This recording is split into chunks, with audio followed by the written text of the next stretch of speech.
The 2024 NFL trade deadline is over. Before we get into the winners and losers, give me your one-word reaction. I'm going to take the most obvious one. I thought it was pretty boring. Let me know your one-word reaction to the 2024 NFL trade deadline. Let me know in the comments section of today's show what your one-word reaction is to the 8 trades that went down today. Let's start with some winners on NFL trade deadline day. Focusing on the deadline itself, the Carolina Panthers are first up for me. And they made one trade today. I thought it was a really good trade for Carolina. We will talk about the other side of it later on. To get a 4th-round pick for Jonathan Mingo. I think that is the best possible trade Carolina could have gotten for Mingo. He has not played well this year. He has been a non-factor. He had fallen down to wide receiver 5 for the worst team in football. And I get he's got extra years of contract control. To somehow get substantially more than what they gave up / got for Deontay Johnson, that's a win as far as I'm concerned for the Carolina Panthers. So it's a lost season. It's a good trade. Next up on the winners, they're not ranked, just the order I put them in. The Detroit Lions. Look, the Lions were an obvious, you got to add pass rush help team. Everybody knew that. So to get Za'Darius Smith, makes sense to me. You get a 7th-round pick back, whatever. A 5th and a 6th is what they gave up. Those are 2 day 3 draft picks. The 6th and 7th are going to be not that far apart. Call it a premium 5th-round pick is what you really gave up in the end. I like that move. Smith's a good football player. He's had a solid season for the Cleveland Browns. He's been a regular around double-digit sack player. So to add him to your roster to help replace Aiden Hutchinson, that's a smart move because the Lions simply could not afford to come out of this trade deadline without getting a pass rusher. They had to get one. They are too good to not go be aggressive. They found one. And I think at a pretty fair trade cost as well. I don't mind that trade at all for the Browns. I just like it a lot more for the Lions. So who won this year's NFL trade deadline? Let me know in the comments section of today's show, at the pinned comment, actually, of today's video. If the ad comes here on YouTube, take advantage of it. Head down there and let me know. While this year's NFL trade deadline was frankly pretty boring, I thought you had a couple of early traders before the deadline itself who made moves that I liked. The Chiefs. Has there been any better trade, early returns only, than the DeAndre Hopkins trade? He cooked last night. I was very impressed by him. He played awesome.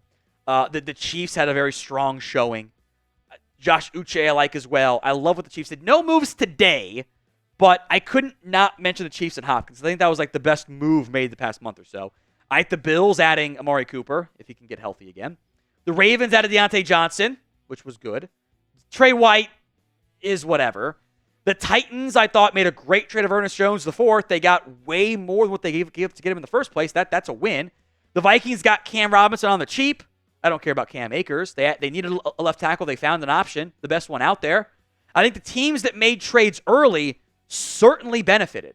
And I think that they are in better shape than what they were previously. I liked what some of these teams that made trades days ago, weeks ago.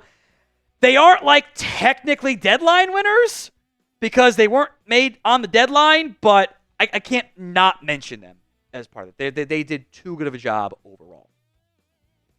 Today's show is made possible by Game Time. Game Time is the place for last-minute tickets to your next big event. Check out their new feature. It's called Game Time Picks. It makes getting tickets to your favorite teams play live even easier. It filters out the fluff to only show you incredible deals on great seats. So don't waste time searching through thousands of different tickets. It is curation designed to save you even more on sports, concerts, comedy, theater, etc. You can use the all-in pricing feature. It shows your total cost up front with no surprise fees at checkout. The seat views give you a panoramic, almost like a live photo. Move your camera or your phone around. You can see the actual view from your seat. It's an awesome feature. It's one of my favorite ones. So you know where you're sitting, what your view looks like before you actually buy. Download the Game Time app today. Create your account and use code CHATSPORTS for $20 off your first purchase. Terms apply. But again, create your account, redeem code CHATSPORTS, Chat Sports, for $20 off. Terms apply. But again, create that account, use the code, go to gametime.co, download Game Time today because time is it? It's game time. Next up on the deadline winners, I'm just going to give the Marshon Lattimore all parties involved as a winner. This was by far your biggest, most noteworthy borderline blockbuster trade of the day. It was Marshon Lattimore going to the Washington Commanders with the Saints getting back multiple picks. Commanders also got a 5th-round pick, by the way. Saints got a 3rd, a 4th, a 5th, and a 6th in that trade. They got a lot back for a player who is getting up there in age. They're kind of accepting the fact that they're going to rebuild, all of that in between. The Commanders are... Lattimore's a winner because he gets to go play for a contender now. The Commanders are winners because they just are being viewed as contenders now.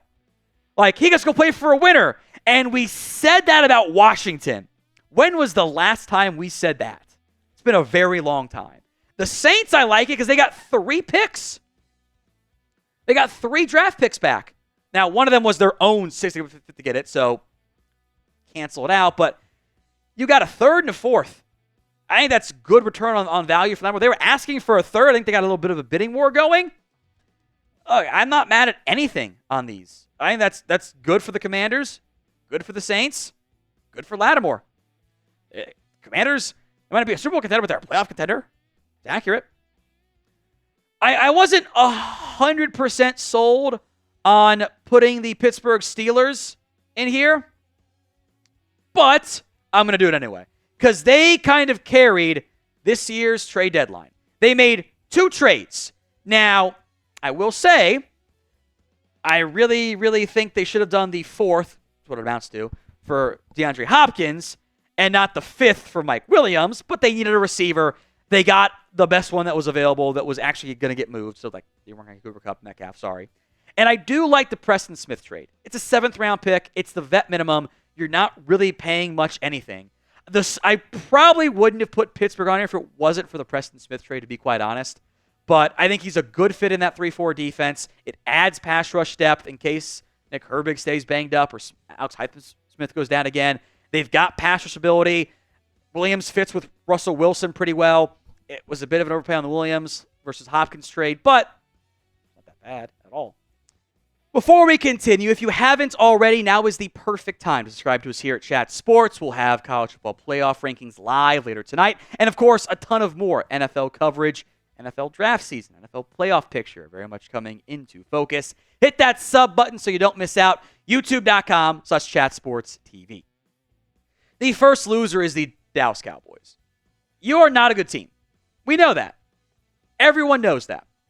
So to trade a 4th-round pick that very much has the possibility of being, pick 107 for Jonathan Mingo, it's just not good. Nobody else was going to have interest in Jonathan Mingo for a 4th-round pick. I don't believe anybody had that. If you had told somebody going into today, hey, or going into like 2 weeks ago when they traded Deontay Johnson, hey, one Panther receiver, between Johnson and Mingo went for a 4th, one went for a 5th, 6th pick swap, you would have said, wow, that's pretty good return value for Deontay Johnson. No, it was for Mingo. He hasn't been good in the NFL. And trading for him in general, okay, he's got 2.5 years of team control. You're buying low, that's fine. You didn't buy low. You bought high. And how are you going to do this? Brandon Cooks when he's back, Mingo, Tolbert, Lamb, rotation. Who are you not playing? And if it's the veteran, why did you just trade him? Or at least try to, which I don't think they tried to. Maybe we'll find out whether they did. I hope so. If it's the young guys, why are they not playing anyway? Who is the biggest loser from this year's 2024 NFL trade deadline? Let me know in the comments section of today's show. The Bengals are next up here. Now, look, they made a trade. And I will say, I do like the Khalil Herbert trade. It is a 7th-round pick. It is a player I've liked for a long time. I think fits what the Bengals needed. It helps them out with Zach Moss out for at least the rest of the regular season. It sounds like they're not very good. It makes sense for the Bengals to add Khalil Herbert. To not address the defense at all. And the defense is terrible. I don't get it. You really couldn't do a 6th-round pick for Preston Smith? You weren't going to move the early day 3 pick for, Azeez Ojulari? You couldn't find a DT trade partner? For the Bengals specifically, this feels like if you're in for a penny, you're in for a pound.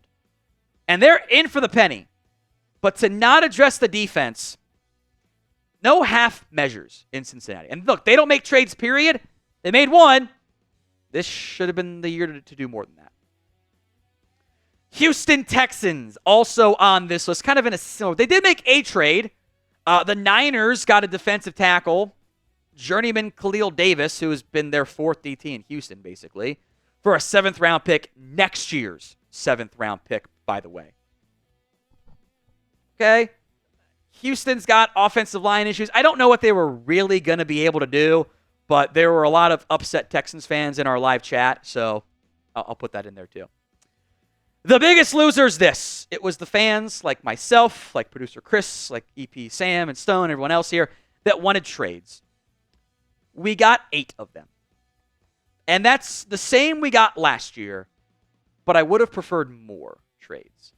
You had Trey White for a future 7th swap. Like, does that move the needle for you at all?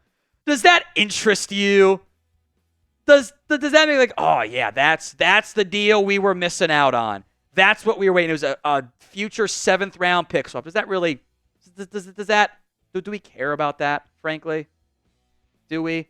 Khalil Davis for a 7th. No.